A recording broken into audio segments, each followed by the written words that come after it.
സാധാരണ നമ്മൾ maths class ആണ് എടുക്കല് അല്ലെ? ഇന്ന് നമ്മൾ സോഷ്യൽ സയൻസ് ആണ് പഠിപ്പിക്കുന്നത്. സോഷ്യൽ സയൻസിലെ 4ാമത്തെ ചാപ്റ്റർ ആണ് ഞാൻ ആദ്യം എടുക്കുന്നത്. എന്തിനാണ് 1, 2, 3 എടുക്കാതെ 4ാം ചാപ്റ്റർ ആദ്യം എടുക്കുന്നത്? 1ാം ചാപ്റ്റർ ലോകത്തെ സ്വാധീനിച്ച വിപ്ലവങ്ങൾ നമ്മൾ നന്നായി പഠിച്ചിട്ടുണ്ട് അല്ലെ? ഞാൻ 4ാം ചാപ്റ്റർ എടുക്കാനുള്ള കാരണം നമ്മൾ ഫ്രാൻസിലെ വിപ്ലവത്തെയും ചൈനയിലെയും റഷ്യയിലെയും വിപ്ലവത്തെയൊക്കെ പഠിക്കുന്നതിന് മുമ്പ് നമ്മൾ പഠിക്കേണ്ട മറ്റൊരു വിപ്ലവമുണ്ട്, ഇന്ത്യയുടെ സ്വാതന്ത്ര്യ സമരം. അതുമായി ബന്ധപ്പെട്ട ഒരു ചാപ്റ്ററാണ് 4ാം ചാപ്റ്റർ, ബ്രിട്ടീഷ് ചൂഷണവും ചെറുത്തുനിൽപ്പുകളും. എന്താ പേര്? ബ്രിട്ടീഷ് ചൂഷണവും ചെറുത്തുനിൽപ്പുകളും. ഓക്കെ, ഇന്ത്യ ഭരിക്കാൻ ഇവിടെ ഒരുപാട് വിദേശ ശക്തികൾ വന്നിട്ടുണ്ട്. നമുക്കറിയാം ആരൊക്കെ വന്നത്? ബ്രിട്ടീഷുകാർ വന്നിട്ടുണ്ട്, ഡച്ചുകാർ വന്നിട്ടുണ്ട് അല്ലെ, ഫ്രഞ്ചുകാർ വന്നിട്ടുണ്ട്, പോർച്ചുഗീസുകാർ വന്നിട്ടുണ്ട്. ഇവരൊക്കെ ഇവിടെ വന്ന് ഇന്ത്യ ഭരിച്ച ആളുകളാണ് അല്ലെ? ആരൊക്കെയാണ്, ഏതൊക്കെ ഓർഡറിലാണ് ഇന്ത്യയിൽ വന്ന് ഭരിച്ചത് എന്ന അറിയാൻ ചെറിയൊരു കോഡ് പറയാം. ഓക്കെ, ആദ്യം ആര് വന്നു, രണ്ടാമത് ആര് വന്നു, മൂന്നാമത് ആര് വന്നു, 4ാമത് ആര് വന്നു? കോഡ് പറയട്ടെ, സിമ്പിൾ കോഡ് ഇതാണ്. ഞാൻ ഇവിടെ കൂടെ വായിക്കണം, സംസാരിക്കല്ലേ. ഇതാണ് ഓ ഡ ബി ഫ്രൈ. പോഡ ബി ഫ്രൈ. എന്താണ്? പോഡ ബി ഫ്രൈ. എന്താണ് ഇതുകൊണ്ട് ഉദ്ദേശിച്ചത്? പോ എന്ന് പറഞ്ഞാൽ പോർച്ചുഗീസുകാരാണ് ഇന്ത്യ ഭരിക്കാൻ. ശ്രദ്ധിക്കൂ, ഇന്ത്യ ഭരിക്കാൻ ഇവിടെ വന്ന ആദ്യത്തെ ആളുകളാണ് പോർച്ചുഗീസുകാരാണ്. രണ്ടാമത്തെ ആളാണ് ഡ എന്ന് പറഞ്ഞാലാണ് ഡച്ചുകാരാണ് അല്ലെ? മൂന്നാമത്തെ ബി എന്ന് പറഞ്ഞാൽ എന്താണ്? ബ്രിട്ടീഷുകാരാണ്. അപ്പൊ ആദ്യം വന്നത് പോർച്ചുഗീസുകാർ, രണ്ടാമത് ഡച്ചുകാർ, മൂന്നാമത് ബ്രിട്ടീഷുകാർ, 4ാമത് ഫ്രഞ്ചുകാരാണ്. ഓക്കെ, നമ്മുടെ കോഡ് എന്താണ്? പോഡ B fry. B fry. Okay okay.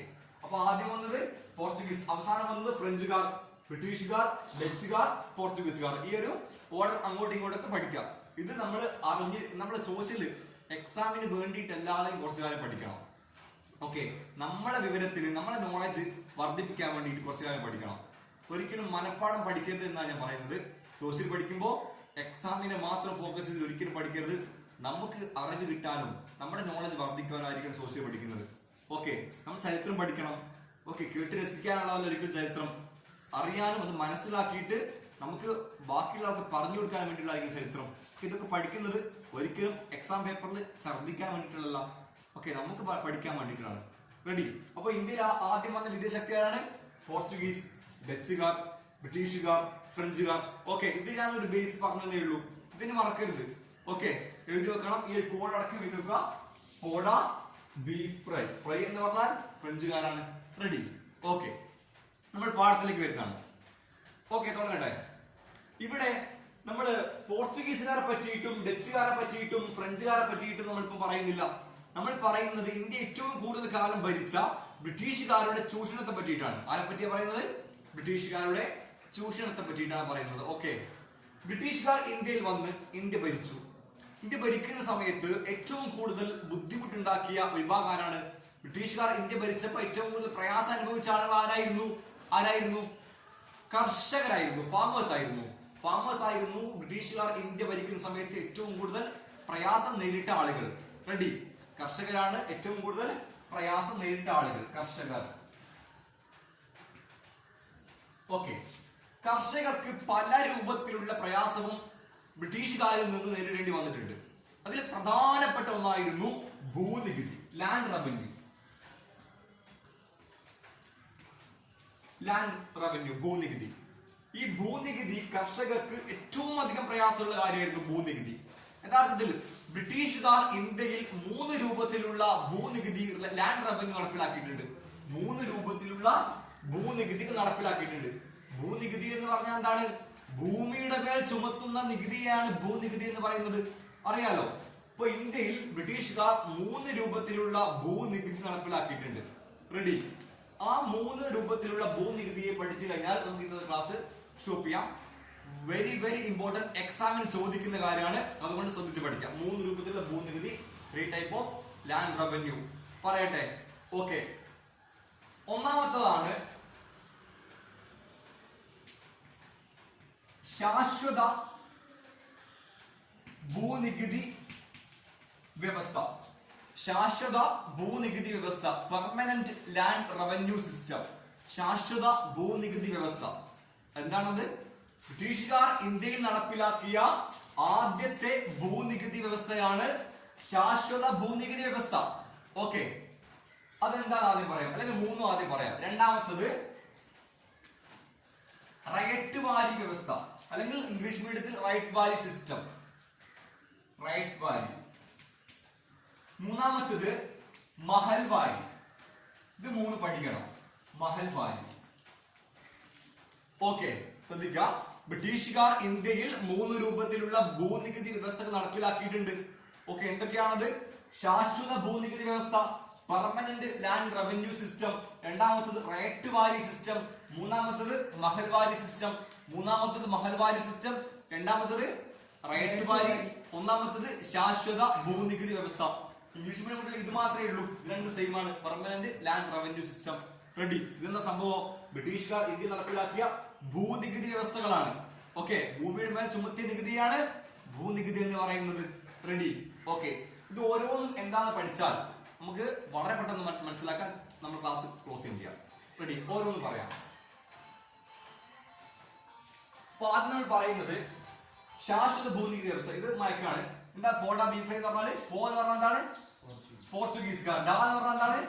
ഡച്ചുകാർ. B എന്ന് പറഞ്ഞാൽ ബ്രിട്ടീഷുകാർ. ഫ്രൈ എന്ന് പറഞ്ഞാൽ ഫ്രഞ്ചുകാർ. അപ്പൊ ഇന്ത്യയിൽ ഇന്ത്യ ഭരിക്കാൻ അവസാനം വന്ന ആളാണ് ആര്?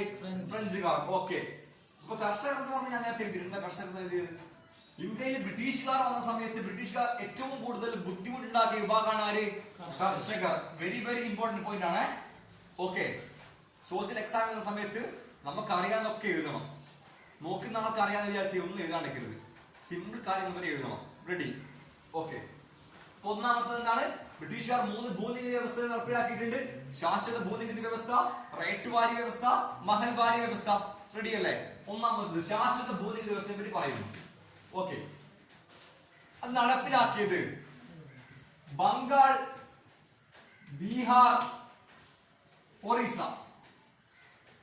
ബംഗാൾ, ബീഹാർ, ഒറീസ എന്നീ സ്ഥലങ്ങളിൽ നടപ്പിലാക്കിയ ഭൂനികുതി വ്യവസ്ഥയാണ് ശാശ്വത ഭൂനികുതി വ്യവസ്ഥ. റെഡി? റെഡി അല്ലേ? ഒന്നുകൂടി പറയാം. ബംഗാൾ, ബീഹാർ, ഒറീസ എന്നീ സ്ഥലങ്ങളിൽ നടപ്പിലാക്കിയ ഭൂനികുതി വ്യവസ്ഥയാണ് permanent land revenue system. Ready? Okay, മനസ്സിലായിട്ടുണ്ടല്ലോ. രണ്ടാമത്തത് ഈ ശാശ്വത ഭൂനികുതി വ്യവസ്ഥയാണ് ഏറ്റവും പ്രധാനപ്പെട്ടത്. നോട്ട് പോയിന്റ് പോയിന്റ് പോയിന്റ് എഴുതിയെടുക്കാം. ഓക്കെ, രണ്ടാമത്തെ പോയിന്റ്. ഓക്കെ, ഇവിടെ നികുതി പിരിച്ചിരുന്നത് ജമീന്ദാർമാരായിരുന്നു. ആരായിരുന്നു? ജമീന്ദാർമാരായിരുന്നു ശാശ്വത ഭൂനികുതി വ്യവസ്ഥയിൽ നികുതി പിരിച്ചത്. ഓക്കെ, നികുതി പിരിക്കണമല്ലോ, ഭൂനികുതി അല്ലേ? ആരാ നികുതി പിരിച്ചത്? ഇവിടെ ആരാ പിരിച്ചത്? ജമീന്ദാർമാരായിരുന്നു. രണ്ടാമത്തെ പോയിന്റ്. മൂന്നാമത്തെ പോയിന്റ് സംസാരിക്കില്ല. മൂന്നാമത്തെ പോയിന്റ്, ഭൂമിയുടെ അവകാശികൾ ആരായിരുന്നു? ജമീന്ദാർമാരായിരുന്നു. ഓക്കെ, 3 പോയിന്റ് പറഞ്ഞു. ശാശ്വത ഭൂനികുതി വ്യവസ്ഥയിൽ 3 പോയിന്റ് ആണ് പറഞ്ഞത്. ഒന്ന് നടപ്പിലാക്കിയത് എവിടെയാണ്? ബംഗാൾ, ബീഹാർ, ഒറീസ. ഇവിടെ നികുതി പിരിച്ചത് ആരാണ്? ജമീന്ദാർമാരാണ്. ഭൂമിയുടെ അവകാശികൾ ആരാണ്? അതും ജമീന്ദാർമാരാണ്. 3 പോയിന്റ് ക്ലിയർ അല്ലേ? ഓക്കെ, നാലാമത്തെ പോയിന്റ്, ഇവിടെ 60% നികുതി കർഷകർ കൊടുക്കണമായിരുന്നു. എന്ന് പറഞ്ഞാൽ അവർക്ക് 1000 രൂപ ലാഭം കിട്ടിയാൽ 600 രൂപ ആർക്ക് കൊടുക്കണം? ബ്രിട്ടീഷുകാർക്ക് കൊടുക്കണം. എത്രയാണ് കഷ്ടപ്പാട്? 1000 രൂപ കിട്ടിയാൽ 600 രൂപയ്ക്ക് 400 രൂപ മാത്രമേ കർഷകർക്ക് കിട്ടൂ. അത് ചിലവർക്ക് കഴിച്ച് എത്ര പൈസ അവർക്ക് കിട്ടും? നഷ്ടമായിരിക്കും കൃഷി ചെയ്താല്. ഓക്കെ, അപ്പൊ ബ്രിട്ടീഷുകാരുടെ ചൂഷണത്തെ പറ്റിയാ പറയുന്നത്. അപ്പൊ നാലാമത്തെ പോയിന്റ്, 60% നികുതി ആര് കൊടുക്കണമായിരുന്നു? കർഷകർ കൊടുക്കണമായിരുന്നു. നാലാമത്തെ പോയിന്റ്. അഞ്ചാം പോയിന്റ്, നികുതി പണമായി നൽകണമായിരുന്നു. ഓക്കെ, ശ്രദ്ധിക്കണേ, നികുതി പണമായി. അവസാന ക്ലാസ് കണ്ടിട്ട് ഈ നിപ്പാൻ എന്തായിരുന്നു ചോദിക്കരുത്. ഇത് നികുതി പണമായി നൽകണമായിരുന്നു. ഓക്കെ, ശ്രദ്ധിക്കുക. ഇടക്കിടക്ക് നികുതി പണമായി നൽകണമായിരുന്നു പറഞ്ഞു കഴിഞ്ഞാല് പണ്ടൊക്കെ ആദ്യകാലത്ത് അവരെന്താ ചെയ്തത്? അവർ കൃഷിയിൽ ലാഭം കിട്ടിയ നെല്ലും അതുപോലെ സാധനങ്ങൾ ഉണ്ടാവില്ല, ഗോതമ്പ്, അതൊക്കെ ആയിരുന്നു കൊടുത്തത്. അപ്പൊ അത് പറ്റൂല. എന്ത് കൊടുക്കണം? പണം തന്നെ കൊടുക്കണമായിരുന്നു. മനസ്സിലായല്ലോ? ഓക്കെ. അപ്പൊ ശാശ്വത ഭൂനികുതി വ്യവസ്ഥയിൽ നമ്മൾ പറഞ്ഞത് 5 പോയിന്റ് ആണ്. ഒന്ന്, ബംഗാൾ, ബീഹാർ, ഒറീസയിലാണ്. പറയാൻ ശ്രദ്ധിക്കണേ, ഈ ബാ ബി ഓ എന്നൊക്കെ കാണാം, അവസാനം എന്താ തിരിയില്ല. ബംഗാൾ, ബീഹാർ, ഒറീസയിലാണ് ഇത് നടപ്പിലാക്കിയത്. എന്ത്? ശാശ്വത ഭൂനികുതി വ്യവസ്ഥ. രണ്ടാം പോയിന്റ്, ഇവിടെ നികുതി പിരിച്ചത് ആരാണ്? ജമീന്ദാർമാരാണ്. മൂന്നാമത്തത്, ഇവിടെ ഭൂമിയുടെ അവകാശികൾ ആരാണ്? കർഷകരല്ല, ജമീന്ദാർമാരാണ്. നാലാമത്തെ പോയിന്റ്, 60% നികുതി പിടിച്ചിരുന്നു. അഞ്ചാമത്തെ പോയിന്റ്, നികുതി പണമായി നൽകണമായിരുന്നു. നൽകിയിട്ടില്ലെങ്കിലോ? നൽകിയിട്ടില്ലെങ്കിൽ ഒരു നിശ്ചിത സമയം ഉണ്ടാവും. ആ സമയത്തിനുള്ളിൽ നികുതി നൽകിയിട്ടില്ലെങ്കിൽ അവരുടെ കൃഷിഭൂമി ബ്രിട്ടീഷ് ഏറ്റെടുക്കും. മനസ്സിലായല്ലോ? ഓക്കെ. കർഷകർക്ക് വളരെ പ്രയാസം ഉണ്ടായിരുന്നു. അപ്പൊ ശാശ്വത ഭൂനികുതി വ്യവസ്ഥ നമ്മള് പഠിച്ചു കഴിഞ്ഞു. ഓക്കെ. ഇത് മയക്കാണ്. രണ്ടാമത്തെ എന്താണ്? Ryotwari system. എന്താണ് റൈറ്റ് ടു വാലി സിസ്റ്റം? അത് നടപ്പിലാക്കിയത് നമ്മളെ ഉൾപ്പെടുന്ന മലബാർ എന്ന് പറഞ്ഞാല് സൗത്ത് ഇന്ത്യ. മലബാർ അല്ല, സൗത്ത് ഇന്ത്യ. ഓക്കെ. സൗത്ത് ഇന്ത്യയിലാണ്,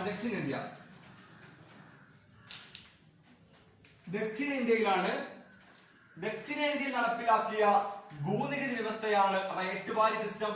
ബംഗാൾ, ബീഹാർ, ഒറീസ നടപ്പിലാക്കിയ സിസ്റ്റം ആയിരുന്നു എന്ത്? ശാശ്വത ഭൂനികുതി വ്യവസ്ഥ. മുസ്തഫ തെറ്റിക്കല്ല, ശാശ്വത ഭൂനികുതി വ്യവസ്ഥ. മഹൽവാരി പറഞ്ഞിട്ടില്ല, പറയുന്നേ ഉള്ളൂ.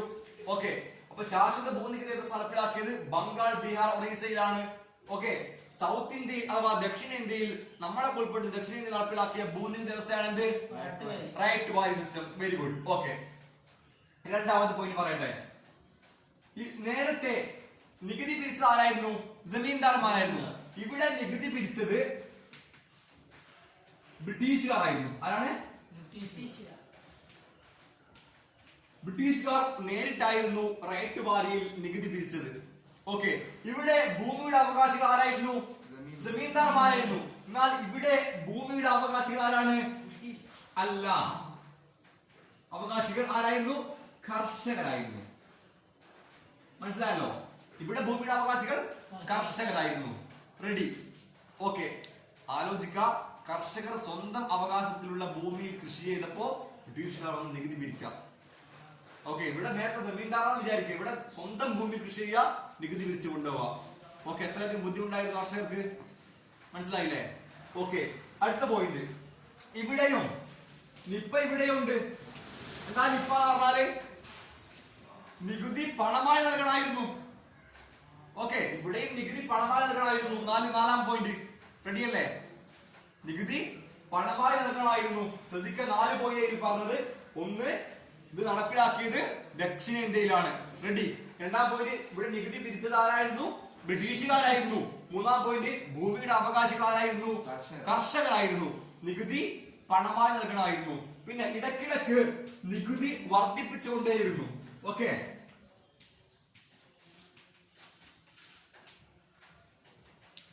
ഇടക്കിടക്ക് നികുതി വർദ്ധിപ്പിച്ചുകൊണ്ടേയിരുന്നു. രണ്ടെണ്ണം കഴിഞ്ഞു, ഇനി ഒറ്റൊന്നും കൂടെ പറയാനുള്ളൂ, അത് കഴിഞ്ഞാൽ തീർന്നു. ഓക്കെ. അപ്പൊ നമ്മൾ ഇതെന്താണ്? ശാശ്വത ഭൂനികുതി വ്യവസ്ഥ പറഞ്ഞു, റൈറ്റ് ടു വാലി പറഞ്ഞു. ഇനി ഒന്നും കൂടി പറയാൻ ബാക്കിയുള്ളൂ. ഏതാണ്? മഹൽവാരി സിസ്റ്റം. അതുകൂടി പറഞ്ഞാൽ നമുക്ക് വൈൻഡപ്പ് ചെയ്യാം. ഓക്കെ. റൈറ്റ് ടു വാലി പഠിച്ചു. ഓക്കെ. മഹൽവാരി. മൂന്നാമത്തെ പോയി മഹൽവാരി സിസ്റ്റം. ഇത് നടപ്പിലാക്കിയത് എവിടെയാണ്? വടക്ക് പടിഞ്ഞാറൻ ഇന്ത്യ. ഇന്ത്യയുടെ വടക്ക് പടിഞ്ഞാറ്. ഇന്ത്യയുടെ വടക്ക് പടിഞ്ഞാറൻ ഭാഗത്ത് നടപ്പിലാക്കിയ ഭൂനികുതി വ്യവസ്ഥയാണ് എന്ത്? മഹൽവാരി.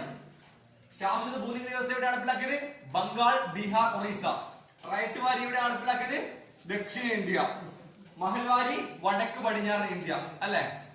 ഓക്കെ. വടക്ക് പടിഞ്ഞാറൻ ഇന്ത്യ. ഇതാണ് വടക്ക്.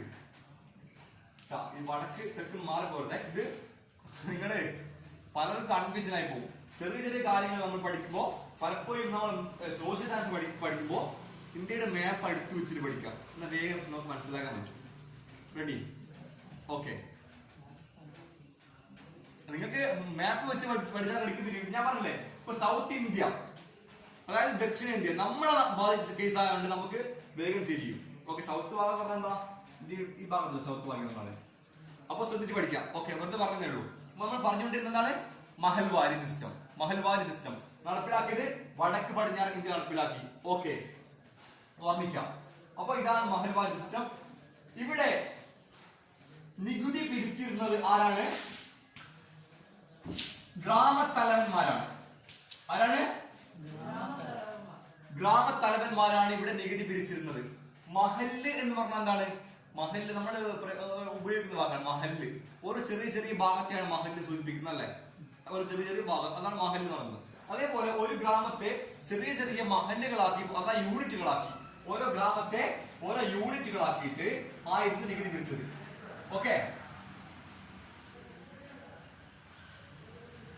ഓരോ ഗ്രാമത്തെ ഓരോ യൂണിറ്റുകളാക്കിയിട്ടായിരുന്നു നികുതി പിരിച്ചത്. നികുതി പിരിച്ചത് ആരാണ്? ആരാണ്? ഗ്രാമത്തലവന്മാർ. റൈറ്റ് വാലിയിൽ ആരാ നികുതി പിരിച്ചത്? ബ്രിട്ടീഷുകാർ. ശാശ്വത ഭൂനികുതിയിൽ ആരാ പിരിച്ചത്? ജമീന്ദാർമാർ. ഇവിടെ ഭൂമിയുടെ അവകാശികൾ ആരാണ്? ജമീന്ദാർമാർ. ഇവിടെ അവകാശികൾ ആരാണ്? കർഷകർ. ഓക്കെ, ഒരു പോയിന്റ് കൂടി, ഇവിടെ ഒറ്റ പോയിന്റ് പഠിക്കാനുള്ളൂ. അതും എന്താണ്? നമ്മളെ നിപ്പയാണ്. എന്താ നിപ്പ പറഞ്ഞാല്? നികുതി പണമായി തന്നെ നൽകണമായിരുന്നു. അപ്പൊ ഈ നികുതി പണമായി നൽകണമായിരുന്നു പറഞ്ഞാൽ ഈ മൂന്നിലുള്ള സംഭവമാണ്. ഓക്കെ, നികുതി പണമായി നൽകണമായിരുന്നു. കഴിഞ്ഞു. മഹൽവാരി സിസ്റ്റം എന്ന് പറയാം വടക്ക് പടിഞ്ഞാറ് ഇന്ത്യ നടപ്പിലാക്കിയതാണ്. നികുതി പിരിച്ചത് ഗ്രാമത്തലവന്മാരാണ്. ഓരോ ഗ്രാമത്തെയും ഓരോ മഹല്ലുകളാക്കിയത്, ഓരോ യൂണിറ്റുകളാക്കിയിട്ടായിരുന്നു നികുതി പിരിച്ചിരുന്നത്. അവിടെ നികുതി പണമായി നൽകണമായിരുന്നു. ഓക്കെ, ഒന്നുകൂടി പറയാം അല്ലെ? അപ്പോ ബ്രിട്ടീഷുകാർ ഇന്ത്യ ഭരിക്കുമ്പോൾ ഏറ്റവും കൂടുതൽ ബുദ്ധിമുട്ടുണ്ടാക്കിയ വിഭാഗം കർഷകരായിരുന്നു. 3 രൂപത്തിലുള്ള ഭൂനികുതി, ലാൻഡ് റവന്യൂ ഉണ്ടാക്കിയിരുന്നു ആര്? കർഷകർ. ഒന്നാമത്തത് പറയൂ, ശാശ്വത ഭൂനികുതി വ്യവസ്ഥ, അതായത് permanent land revenue system. Okay, അത് എവിടെ നടപ്പിലാക്കിയത്? ബംഗാൾ, ബീഹാർ, ഒറീസ.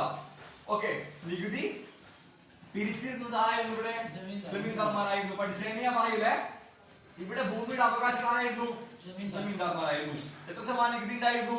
60% നികുതി ഉണ്ടായിരുന്നു. ഓക്കെ, നികുതി പണമായി നൽകണമായിരുന്നു. ഓക്കെ, അടുത്തത് രണ്ടാമത്തത് എന്താണ്? റൈറ്റ് വാരി വ്യവസ്ഥയാണ്. നടപ്പിലാക്കിയത് എവിടെയാണ്? സൗത്ത് ഇന്ത്യ, ദക്ഷിണേന്ത്യ നടപ്പിലാക്കി.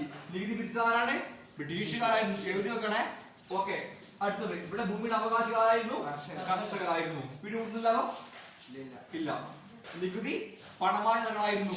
ഓക്കെ, ഇടക്കിടക്ക് നികുതി വർദ്ധിപ്പിച്ചുകൊണ്ടേയിരുന്നു. ഓക്കെ, മൂന്നാമത്തെ പോയിന്റ് നടപ്പിലാക്കിയത് എവിടെയാണ്? വടക്ക് പടിഞ്ഞാറ് ഇന്ത്യയിൽ നടപ്പിലാക്കി. നികുതി പിരിച്ച ആരാണ്? ഗ്രാമത്തലവന്മാരാണ്. ഓരോ മഹല്ലുകളാക്കി നികുതി പിരിച്ചത് ഏത് സിസ്റ്റത്തിലാണ്? മഹൽവാരിയിലാണ്. ഓക്കെ, നികുതി പണമായി നൽകണമായിരുന്നു. കഴിഞ്ഞു. അങ്ങനെ ഇത്രയധികം ബുദ്ധിമുട്ടുണ്ടാക്കിയ കർഷകർ അല്ലെ, ഒരുപാട് രൂപത്തിലുള്ള ഭൂനികുതികൾ, കർഷകർ വല്ലാത്ത പ്രയാസത്തിലായി പോയി അല്ലെ. നികുതി പണമായി തന്നെ കൊടുക്കണമായിരുന്നു. അതുകൊണ്ട് അവരുടെ കയ്യിൽ പൈസ ഇല്ല. അവരെന്ത് ചെയ്യും? കൊള്ള പലിശക്കാരുടെ അടുത്ത് പോയിട്ട് കടം മേടിക്കും. പലിശക്കാരുടെ അടുത്ത് പോയിട്ട് 2000 രൂപ കടമാണ് അവർ കൊടുക്കുവോ? കൊടുക്കൂല. എന്ത് ചെയ്യണം? പകരം എന്തെങ്കിലും വീട് വെക്കേണ്ടി വരും. അപ്പൊ അവരുടെ വീടും കൃഷിഭൂമിയൊക്കെ തൽക്കാലം അതിന്റെ ആധാരം കൊടുത്തിട്ട് അവരെന്ത് മേടിക്കും? പൈസ മേടിക്കും. അങ്ങനെ ബ്രിട്ടീഷുകാർക്ക് നികുതി കൊടുത്തിട്ട് അവരുടെ പൈസ മേടിച്ച് നികുതി കൊടുക്കും. അങ്ങനെ അവസാനം തിരിച്ചടക്കാൻ വകുപ്പില്ലാതെ കർഷകർ എന്ത് ചെയ്യും? അവരുടെ ഭൂമിയൊക്കെ, വീടും പറമ്പൊക്കെ കൊള്ള പലിശക്കാർ എടുത്തുകൊണ്ടുപോകും. അങ്ങനെ അവസാനം ആത്മഹത്യയിലേക്ക് പല കർഷകരും എത്തിപ്പോയിട്ടുണ്ട്. ഓക്കെ, ഇതാണ് ബ്രിട്ടീഷുകാരുടെ ഭരണത്തിന്റെ കാലത്ത് ഇന്ത്യയിൽ ഏറ്റവും കൂടുതൽ പ്രയാസം അനുഭവിച്ച ആളുകൾ കർഷകരായിരുന്നു എന്ന് പറയാനുള്ള കാരണം ഇതാണ്. ഓക്കെ, മനസ്സിലായിട്ടുണ്ടെന്ന് വിചാരിക്കുന്നു. നിങ്ങൾക്ക് ഇത് എടുക്കുന്ന സമയത്ത് അത് സംശയം ഉണ്ടെങ്കിൽ നിങ്ങൾക്ക് ക്ലാരിഫൈ ചെയ്യണം. ടീച്ചേഴ്സിനോട് ചോദിക്കാം, യൂട്യൂബിൽ കമന്റ് ചെയ്യാം. ഓക്കെ, അപ്പൊ ഇതിന്റെ ബാക്കി അടുത്ത ക്ലാസ് പറയാം. Good bye.